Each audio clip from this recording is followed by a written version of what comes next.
Assalamualaikum warahmatullahi wabarakatuh, brother-brother, kembali lagi di Hanasel. Ini kita kedatangan pasien Xiaomi Redmi S2 ya.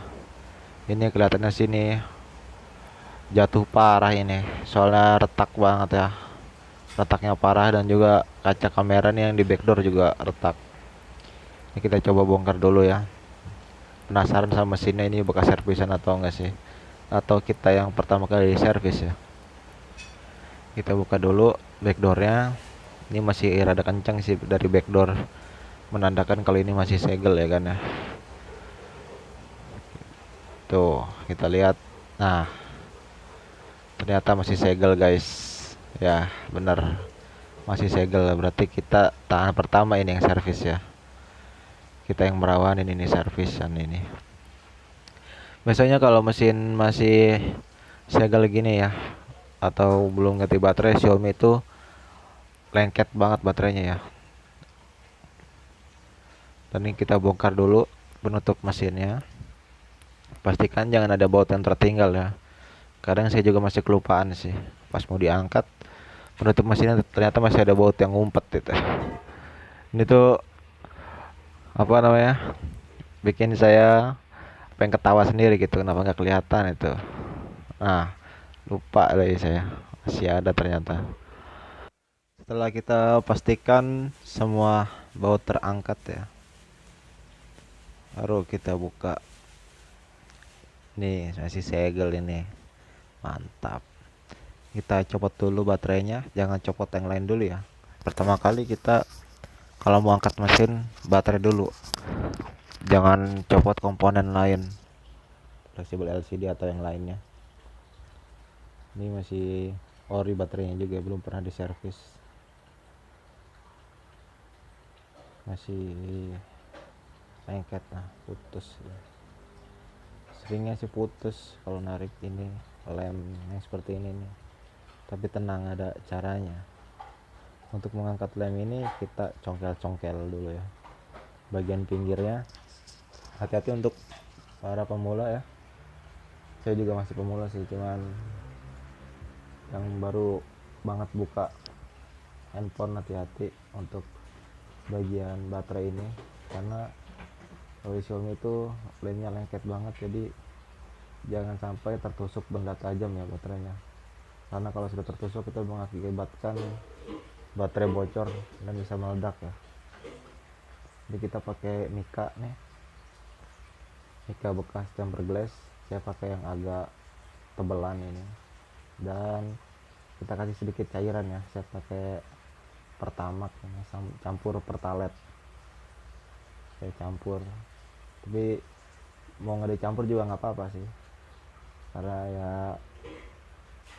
gimana, kebiasaan sendiri-sendiri sih. Ada yang pakai minyak kayu putih juga, tapi berhubung minyak kayu putih saya habis ya, jadi saya pakai ini aja. Ini biasa buat membersihkan LCD. Nah, jangan dikucurin ya, jangan dituangin langsung ke baterainya, karena bisa masuk ke dalam lapisan LCD, jadi harus hati-hati. Kita sogrok-sogrok kalau bahasa Sundanya, kita masuk-masukin ini mikanya, biar cairan si bensin ini kena lem ya, karena lem itu kalau udah kena bensin dia bakal ngotak sendiri. Jangan langsung ditarik ya, takutnya baterainya rusak, patah gitu. Kita sogrok-sogrok ke dalam. Kenapa saya masukin dari sebelah sini nggak dari sebelah sana aja yang sebelah kiri, karena sebelah kiri itu sempit kan, sempit banget, nggak bisa masuk nih kak saya. Kalau dituangin juga bensin, kalau dituangin itu bahaya, karena ada lubang yang buat masukin fleksibel LCD ya, bisa masuk ke dalam lapisan LCD, itu bisa merusak LCD. Jadi gini caranya. Nah, kita potong-potong lemnya di dalam ya, kita tusuk-tusuk pakai Mika. Pas bagian nusuknya juga hati-hati ya, jangan sampai si Mika ini kena fleksibel ya. Saya pernah kejadian dulu waktu pertama belajar tuh, saya sodok-sodok itu masih keras, ternyata yang saya sodok ini fleksibel LCD nya itu, dan mengakibatkan ya rusak. Nah, kita bongkar, bersihkan ya. Nah, jangan sampai masuk ke lubang itu ya kan ya. Kita angkat bagian ini juga harus hati-hati, karena banyak kejadian fleksibel LCD itu putus ya. Karena di bagian sini tuh beberapa tipe HP tuh lengketnya luar biasa, kalau kita nggak hati-hati sobek. Kalau udah sobek ya sudah, wassalam.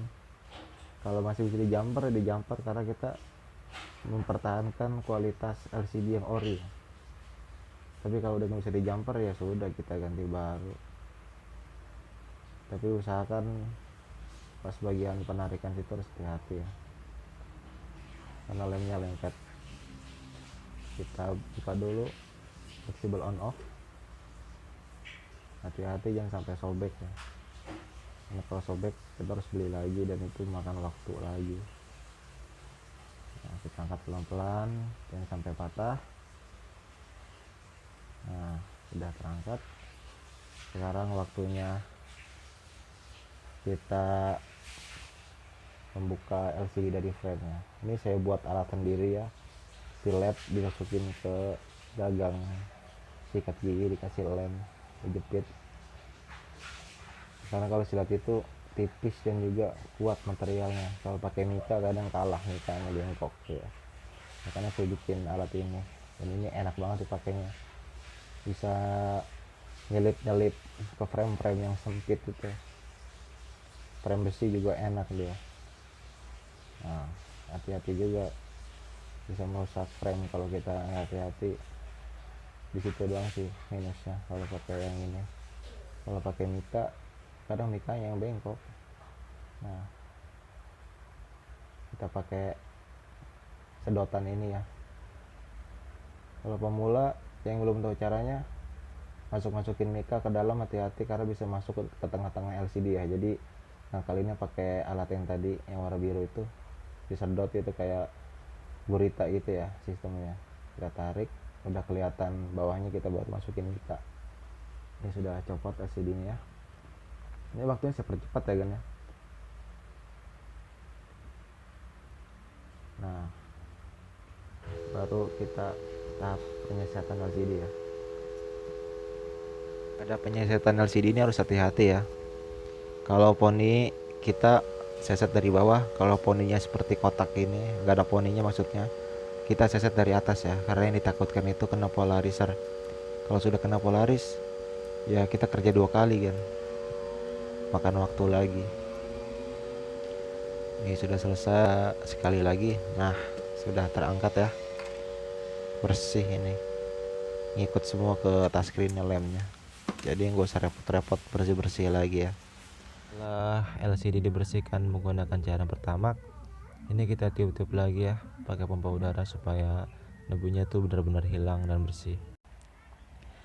Kita buka lem yang di touchscreen.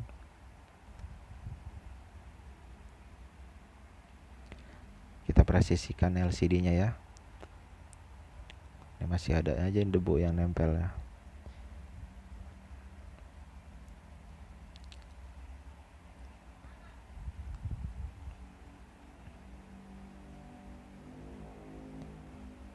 Masih ada sedikit.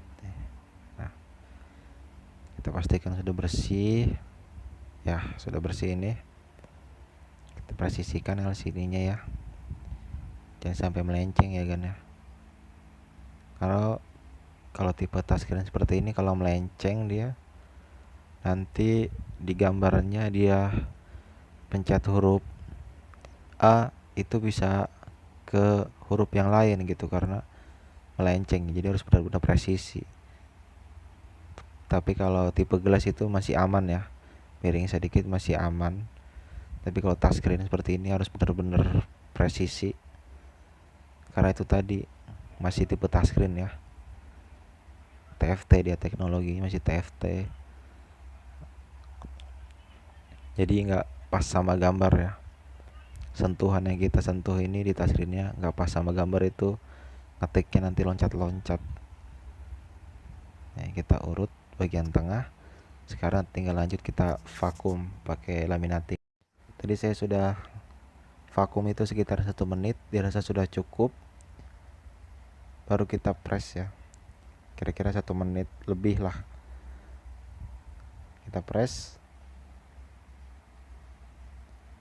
Nah, jadi udara yang di lemoka itu tersedot kan, jadi pas di bubble remover itu nggak makan waktu banyak ya. Kalau diurut-urut pakai tangan juga makan waktu dan kadang gelembungnya masih sisa ya. Kalau pakai laminating aman tuh, lumayan ya, lumayan mulus ini, jadi nggak makan waktu banyak di bubble-nya.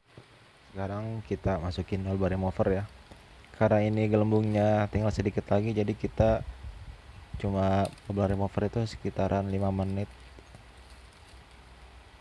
paling lama itu 5 menit ya. Sekarang udah bagus banget ini, tinggal sedikit-sedikit lagi lah. Jadi menghemat waktu kalau pakai laminating tuh, enak kerjainnya. Kita kasih tekanan angin sekitar 120 psi. Kalau terlalu tekan juga takutnya merusak LCD ya. Saya pernah kejadian itu nggak pakai laminating ya, pakai manual, itu saya urut-urut, itu masih ada sisa gelembung itu di tengahnya. Akhirnya saya bubble lagi di tekanan 150 psi, itu LCD malah jadi garis itu. Jadi kita pakai 120 psi dan itu udah cukup ya, karena ini tadi di laminating tuh bagus, gak banyak gelembung, sisa dikit-dikit lagi. Setelah 120 psi kita cabut ya kompresornya, kita tunggu aja sekitaran 5 menit. Ini sudah 5 menitan ya kan, waktunya kita buka.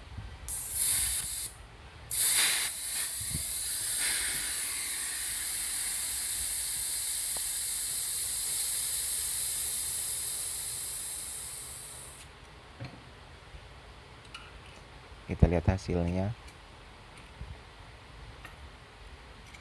pasti ini bagus banget ini, karena itu tadi ya sudah dilaminating dan wah, mulus ini tuh, ada gelembung yang tersisa ya. Kita sekarang lanjut ke pemasangan ya, kita bersihkan dulu LCD nya biar semakin kinclong ya. Nah bagus banget ini, langsung kita lanjut ke pemasangan aja kan ya. Tuh, wah bagus ya, kita langsung pasang aja ini, kita tes dulu.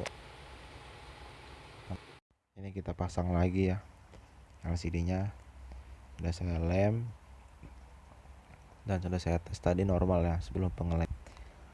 Ya tinggal pasang backdoor, pastikan rapat semua ya kan ya, biar orangnya nanti puas melihatnya gitu, jangan sampai mengecewakan pelanggan ya, karena pelanggan kalau sudah puas sama jasa itu dia bakal balik lagi dan dia mempromosikan sendiri tanpa kita suruh. Itu yang paling penting, dari mulut ke mulut itu lebih penting ya daripada kita yang bilang sendiri gitu. Orang, pendapat kita dan pendapat orang tuh beda ya. Menurut kita ini sudah rapi, tapi menurut user itu kurang rapi. Nah kalau kita kerjanya rapi dan user puas, nanti dari mulut ke mulut itu menyebar ya, wah di sini rapi servisnya itu, jadi dia bawa saudaranya, temennya itu. Kita bersihkan LCD nya, ada sisa-sisa lem biar kinclong pokoknya, biar kelihatan seperti baru lagi ya. Walaupun backdoornya agak pecah kaca kameranya, tapi masih aman. Nah, ini kita tes lagi ya. Wah mantap ini, normal ya touchscreen.